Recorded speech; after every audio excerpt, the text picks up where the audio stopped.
Édith Piaf est l'une des chanteuses françaises les plus célèbres, mais sa vie a été marquée par de nombreuses difficultés.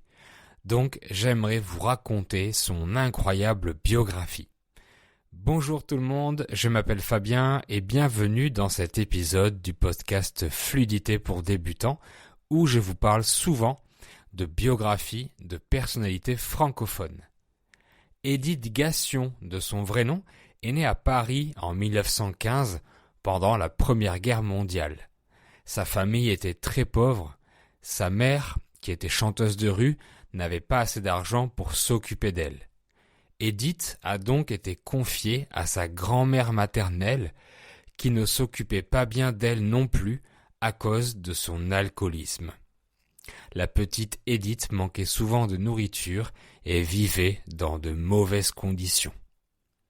Son père, Louis, était un artiste de cirque, un contorsionniste. Il était parti à la guerre et n'était pas présent à sa naissance. Quand il est revenu, il a décidé de récupérer sa fille, mais il l'a d'abord envoyée chez sa grand-mère paternelle. Cette femme gérait une maison de prostituées en Normandie. Même si cet endroit pouvait sembler inapproprié pour un enfant, c'est là qu'Édith a reçu de bons soins et de l'affection pour la première fois. Les femmes qui y travaillaient s'occupaient bien d'elle et la traitaient avec tendresse. À l'âge de 6 ans, Édith a failli perdre la vue à cause d'une maladie. Sa grand-mère l'a emmenée prier dans une église et après plusieurs jours de prière, elle a miraculeusement retrouvé la vue. Cet événement a marqué Édith Piaf, qui est restée croyante toute sa vie. Elle priait chaque soir et elle portait toujours une croix autour du cou. Son père l'a ensuite ramenée avec lui à Paris. Il faisait des spectacles dans la rue pour gagner de l'argent et il a eu l'idée de faire chanter sa fille pour attirer plus de public. C'est ainsi qu'Édith a commencé à chanter dans les rues de Paris, révélant une voix incroyable. À seulement 15 ans, Édith a décidé de quitter sa famille pour vivre seule. Elle a continué à chanter dans les rues pour survivre. En 1935, sa chance tourne. Elle est découverte par Louis Leplay, un directeur de cabaret des Champs-Élysées. Impressionné par sa voix, il décide de lui offrir une chance et la fait chanter dans son cabaret. Il lui donne aussi le surnom de la môme Piaf. Le Piaf, c'est un petit oiseau parce qu'Édith était toute petite. Elle mesurait 1m47 et était toute maigre. C'est ainsi qu'Édith Piaf commence à devenir célèbre. Malheureusement, peu de temps après, Louis Leplay est assassiné, plongeant Édith dans une grande tristesse.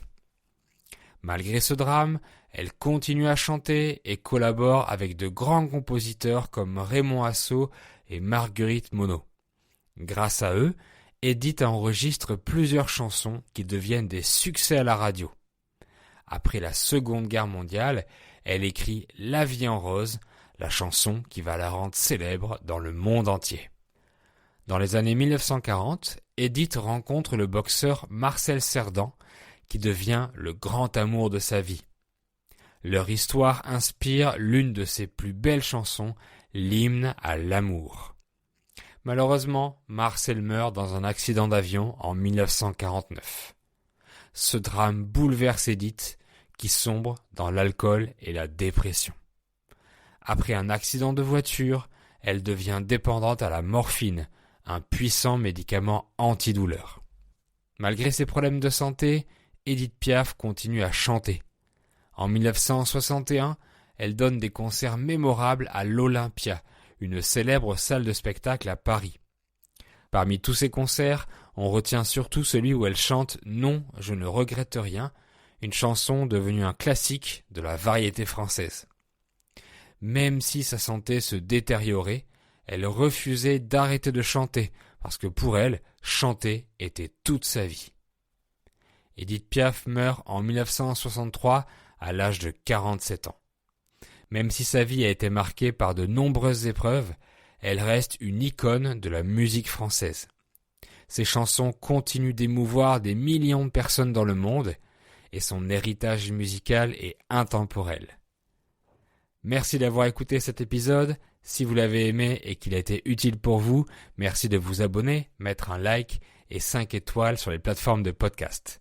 Et réécoutez plusieurs fois pour vous entraîner à bien comprendre en lisant la transcription française ou avec les sous-titres multilingues sur YouTube. Tous les liens sont dans la description. À bientôt pour un nouvel épisode.